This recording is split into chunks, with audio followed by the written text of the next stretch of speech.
Assalamualaikum warahmatullahi wabarakatuh. Di video ini saya mau bahas tentang materi 9 ya, merancang flowchart untuk kasus percabangan. Nah, untuk materinya bisa dibaca dulu teman-teman ya di sini. Kemudian nanti kalau sudah, nanti silakan kerjakan untuk latihannya. Nah, di video ini saya mau tunjukkan cara untuk mengerjakan latihannya. Oke, jadi ada dua latihan di sini yang dimana kita diminta untuk membuat flowchart untuk kasus percabangan. Nah, saya akan coba tunjukkan untuk mengerjakan dari yang latihan satu dulu nih. Oke. Nah, untuk mengerjakannya di sini kita bisa gunakan salah satu website ya, namanya adalah draw.io. Nah, begini.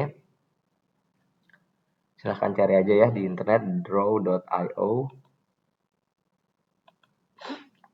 Nah, ini bisa dibuka juga menggunakan handphone, cuman mungkin kalau pakai handphone agak sedikit lebih sulit karena mungkin layarnya yang lebih kecil, drag and drop-nya juga agak lumayan ribet ya.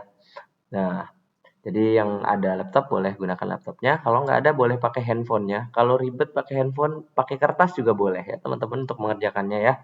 Sama saja, yang penting menggunakan eh, gambar simbol-simbol yang benar. Seperti itu. Nah, di sini kita akan coba kerjakan yang latihan satu. Jadi untuk latihan satu, di sini sudah ada algoritmanya ya, langkah 1 sampai 4, tinggal kita buat saja gambar flowchart-nya.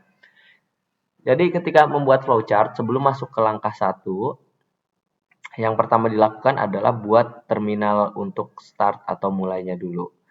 Nah, jadi kita bisa scroll di sini. Scroll, ada namanya flowchart ya. Yang ini yang general boleh di close kayak gini. Kita buka yang flowchart. Nah, ini. Kita pakai simbol-simbol yang ada di sini. Jadi yang pertama kita siapkan adalah terminal dulu. Yang ini. Nah, terminal ini gunanya untuk apa? Ini untuk start dan juga untuk stop atau untuk mulai dan selesai. Itu materinya ada di PPT-nya ya, nanti silahkan dibaca. Yang jelas pertama kali kita buat flowchart pasti yang dibikin adalah ini dulu. Bentuknya seperti ini, namanya terminal untuk misalnya kita katakan mulai. Nah, seperti ini. Tinggal klik aja 2 kali di tengah ini, nanti kita bisa ngetik. Atau di tab aja kalau pakai handphone ya. Oke, baru kita mulai dengan langkah yang pertama. Di sini langkah pertama adalah input nilai ujian. Nah, di sini kita diminta untuk input nilai ujian 1 dan ujian 2. Nah, kalau input nilai, kita bisa gunakan data input output. Bentuknya seperti ini, udah ada juga di uh, sini ya. Data input output. Jadi kalau kita mau input nilai ataupun nanti menampilkan nilai gitu ya, mau see in, mau see out itu bisa pakai. Bentuknya seperti ini. Ini jajar genjang ya. Oke. Nah, silakan tambahkan yang jajar genjangnya. Nah, yang ini data ya. Ini untuk data input output. Ya, ini bisa diperlebar sedikit. Nah, baru kita kasih teksnya, tinggal klik 2 kali. Seperti ini. Teksnya adalah kita diminta langkah pertama adalah input nilai ujian 1 dan ujian 2. Oke. Untuk teksnya itu nggak ada patokan harus seperti apa ya. Yang penting jelas aja. Contohnya kayak gini. Input ujian 1, ujian 2. Nah, gitu juga boleh.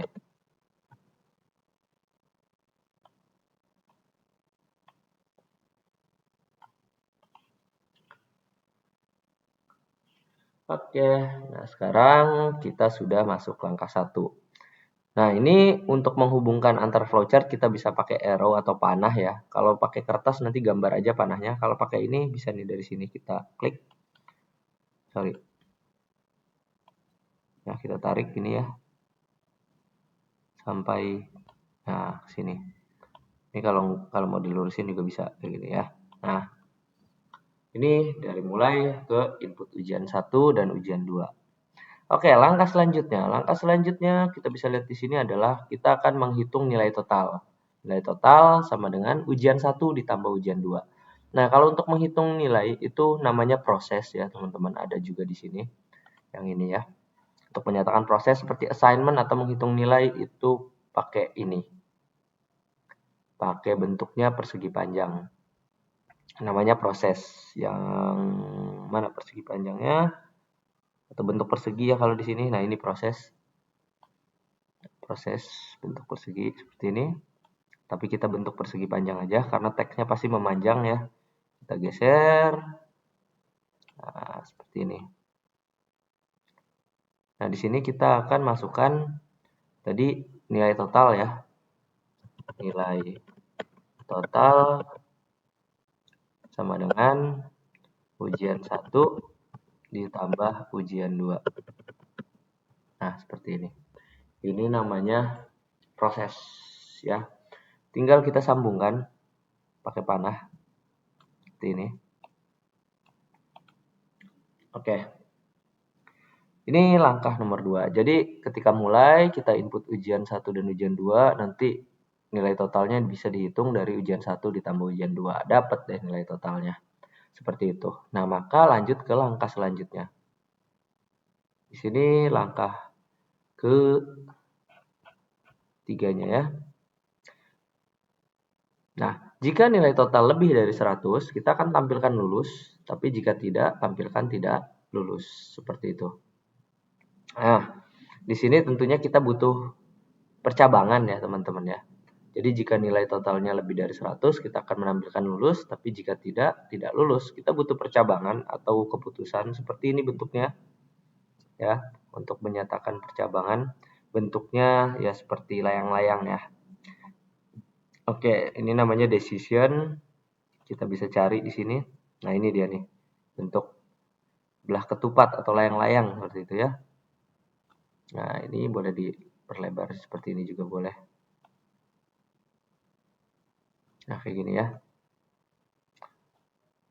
Oke, di sini akan ada pertanyaan atau kondisi. Kondisinya adalah apakah nilainya lebih dari 100. Nah, nanti jika nilainya lebih dari 100, maka dia akan tampilkan lulus. Jika tidak, tidak lulus. Oke, di sini nilai lebih dari 100 adalah kondisinya. Kita bisa tulis di tengah sini. Nilai atau nilai total ya. Total lebih dari 100. Nah, kita boleh kasih tanda tanya ya, untuk mempertanyakan apakah nilai totalnya lebih dari 100. Jika iya, kita bisa ke jalur kanan yang sini. Jika tidak, kita bisa ke jalur kiri. Nah, yang jalur kanan dulu deh. Jalur kanannya atau jika iyanya adalah tampilkan lulus. Nah, untuk menampilkan sama seperti input ya. Jadi input output itu sama, pakainya jajar genjang kayak gini. Kita bisa taruh di sini. Geser. Nah, perintahnya adalah tampilkan lulus. Oke. Nah, ini jika iya, berarti kita bikin panah jika iya atau if-nya di sini ya. Ya, sorry. Ini kita lanjut ke mana? Sini deh. Nah, seperti ini ya. Jadi panahnya memang harus pelan-pelan banget. Ini saya ulang ya. Jadi cara mengambil panahnya tuh tunjuk dulu sampai muncul hijaunya, tarik. Terus cari warna hijau di sini juga. Nah, bentuknya kayak gini udah baru dilepas. Nah, ini harus pelan-pelan ya. Tapi lama-lama terbiasa. Oh ya, ngomong-ngomong ini belum dipanah juga nih. Kita ke sini, hap. Nah, jadi setelah ngitung total ujian, dia akan ngecek apakah nilai totalnya lebih dari 100. Jika iya, akan tampilkan lulus. Nah, ini boleh dikasih keterangan atau teks ya. Jadi diklik aja. Nah, diklik 2 kali kayak gini. Di sini ada teks, kalian boleh ketik yes jika iya ya. Atau true. Nah, jika iya nanti dia akan tampilkan lulus. Seperti itu. Nah, gimana dengan jika tidak atau else-nya? Else-nya bisa kita kasih di sebelah kiri. Nah, untuk sebelah kiri perintahnya jika tidak ya, tampilkan tidak lulus. Nah, ini sama seperti tadi.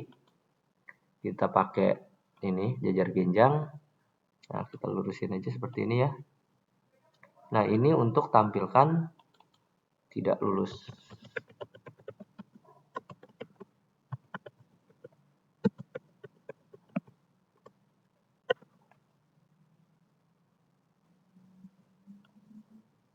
Nah, seperti ini. Ini jika false akan ke sini atau jika tidak atau else-nya. Jadi kita tarik panah, cari ke bawah. Nah, sampai melengkung gini, terlepas. Nah, jadi jika Iya, jika memang nilai totalnya lebih dari 100, dia akan tampilkan lulus. Tapi jika tidak, nanti ke sini. Nah, ini kasih teks juga. Di panahnya di sini, klik 2 kali. Tek. Nah, baru kita ketik no atau false. Seperti ini.